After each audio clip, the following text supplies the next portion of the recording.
안녕하세요, 블랙스완입니다. 미국 증시가 또 한 번 기록적인 상승세를 보였습니다.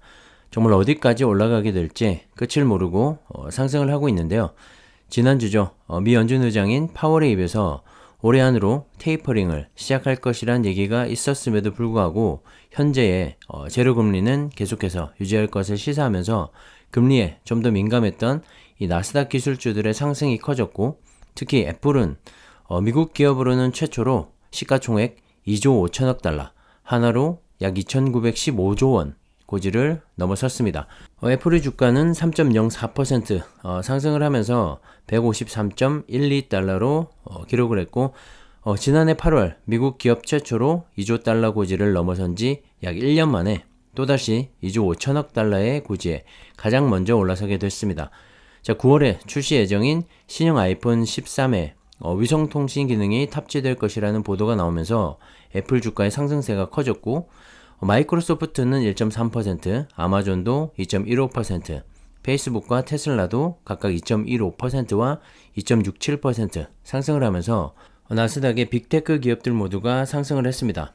그리고 이들 기업의 비중이 높은 나스닥 지수도 0.9% 상승을 하면서 올해 들어서 32번째로 신기록을 경신했습니다. S&P 500 지수 역시 0.4% 오르면서 올해만 53번째 신기록을 갈아치웠는데요. 올해 들어서만 22%가 넘는 높은 상승세를 이어가고 있어서 나스닥 못지않은 그런 상승률을 보여주고 있습니다. 나스닥 지수와 S&P 500 지수를 추종하는 ETF들의 상승세도 따라서 이어지고 있고, 특히 빅테크 10개 기업들로 구성된 타이거 미국 테크 탑 10의 상승세 또한 앞으로 더욱더 가팔라지지 않을까 기대를 하고요. 필라델피아 반도체 지수 역시 오늘 소폭으로 상승 마감을 했는데, 관련 ETF도 계속해서 지켜봐야 할 것 같습니다. 자, 반도체가 최근에 주춤은 하고 있지만 우리가 살아갈 미래에는 지금보다도 훨씬 더 많은 이 반도체가 필요하기 때문에 이들 기업의 성장은 의심할 필요가 없어 보입니다. 그저 꾸준히 분할 매수로 모아가 보시기를 추천드리고요. 보다 안정적인 미국 시장의 반도체 기업들의 관심을 더 가져보시면 좋을 것 같습니다. 역시 이것저것 복잡하고 모르겠다 싶을 땐 미국 최고의 반도체 기업들로 구성이 되어 있는 이 필라델피아 반도체 지수를 추종하고 있는 그런 ETF를 통해서 분산 투자와 함께 꾸준한 수익도 만들어낼 수가 있기 때문에 추천을 드리고요. 자, 국내에는 타이거 미국 필라델피아 반도체 나스닥이라는 ETF가 상장이 되어 있으니까 관심을 가져보시는 것도 좋을 것 같습니다. 자, 코스피와 코스닥 역시 미국 증시의 훈풍에 힘입어서 상승으로 마감을 했는데요. 자, 코스피는 오랜만에 1% 넘는 상승을 보여줬습니다. 삼성전자가 정말 오랜만에 큰 폭으로 오르면서 지수 상승을 이끌었는데요. 자, 최근에 삼성전자 때문에 마음고생하시는 분들도 많이 계시는데 너무 걱정하지 말라고 말씀을 드리고 싶습니다. 자, 지금은 비록 이 메모리 반도체 가격 하락과 수요 감소로 최근 조정을 좀 받고 있지만, 메모리 반도체는 사이클이 있기 때문에 하락이 있으면 또 상승으로 이어지게 됩니다. 자, 게다가 파운드리라는 미래 먹거리를 삼성에서 정말 올인하다시피 키워가고 있고, M&A라는 히든 카드도 있기 때문에 분명히 상승할 걸로 생각이 되고요. 다만 국내 시장에 상장이 되어 있어서 역시 외국인과 기관의 수급에 영향을 많이 받기 때문에 개인들은 속이 타는 경우가 종종 생기곤 합니다. 하지만 결국엔 다시 올라갈 것으로 생각을 하고요. 이런 특징이 있기 때문에 삼성전자와 함께 더 큰 시장인 미국 시장의 주식도 한번 가져가 보시기를 추천드립니다.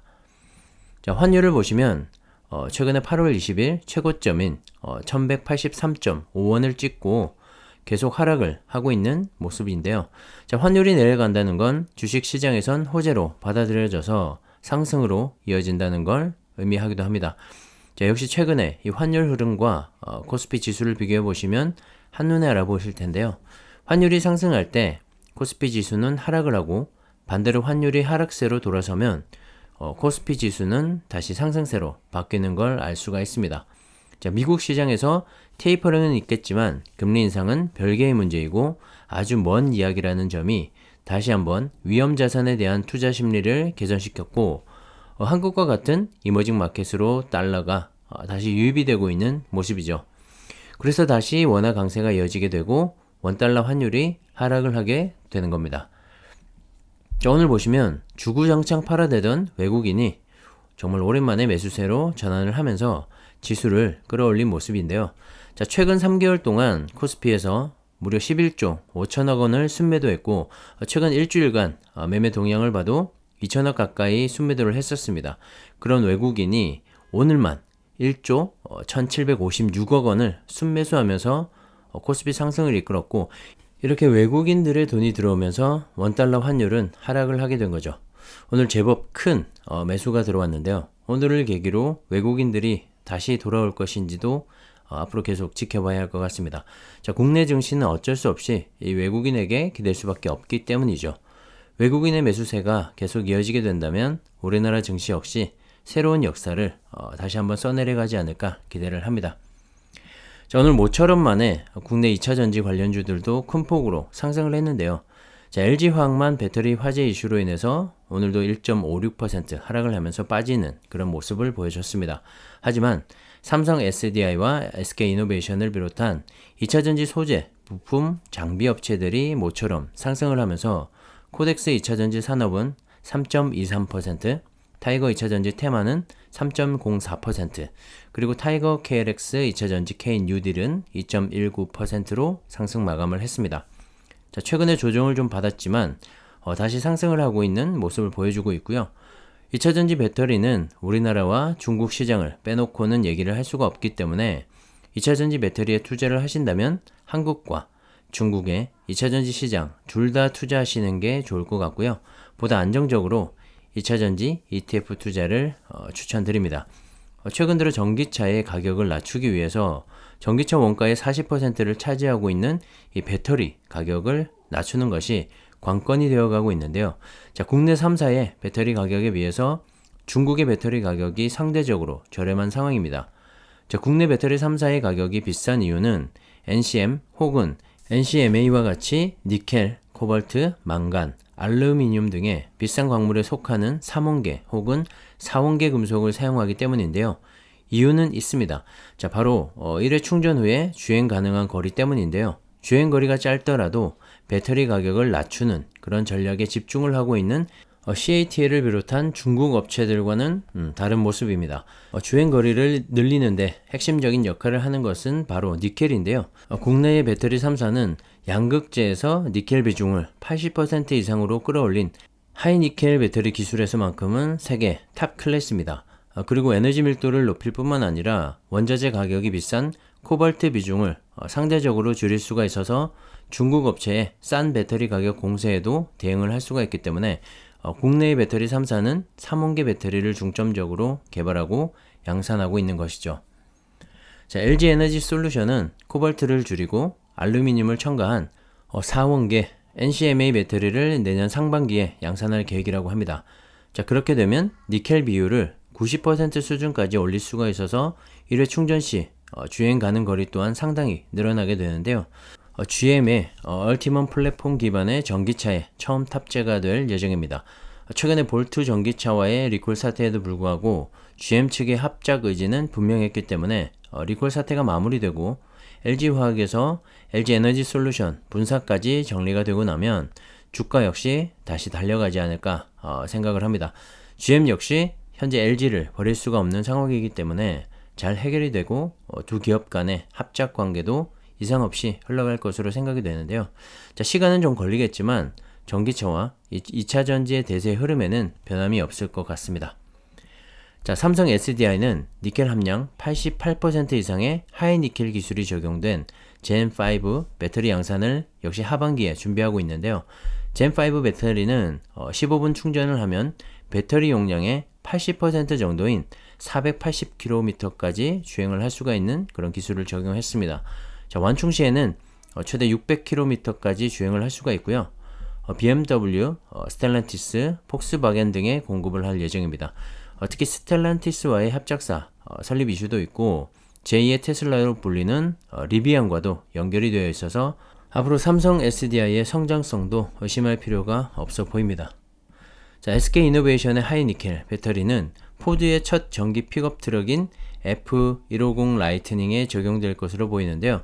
자, SK이노베이션은 최근에 니켈 비중을 88%까지 높인 NCM 배터리를 개발했는데 2025년까지 니켈 비중을 94%까지 끌어올릴 계획이라고 합니다. 자, 주행거리가 좀 더 길어질 것으로 기대가 되고요. 포드에서는 F150 라이트닝의 이 사전 예약이 벌써 12만 건을 넘어서고 있어서 SK이노베이션의 배터리 성장성 또한 기대가 큽니다. 이렇게 국내의 배터리 3사는 중국과는 좀 다른 행보를 보여주고 있는데요. 주행거리는 짧지만 가격이 싼 배터리를 원하는 그런 수요도 있겠지만 가격은 좀 비싸더라도 주행거리를 중요하게 생각하는 고급 전기차도 필요하기 때문에 시장 전체를 본다면 국내 3사와 중국의 저가 배터리 시장 모두 수요가 발생을 할 것이고 우리는 그저 2차전지에서만큼은 두 시장 모두를 담아가면 정답이 될 것 같습니다. 자, 오늘 차이나 전기차는 1.48% 하락으로 마감을 했고 글로벌 리튬은 리튬 관련 기업들의 상승세로 인해서 0.09% 소폭 상승으로 마감을 했습니다. 10원 상승을 했죠. 자, 중국 시장은 오늘 8월 제조 PMI 즉 구매관리자 지수가 전월보다 떨어졌는데요. 코로나로 경제 부진이 심각했던 지난해 2월 이후로 18개월 만에 최저치를 기록했다고 합니다.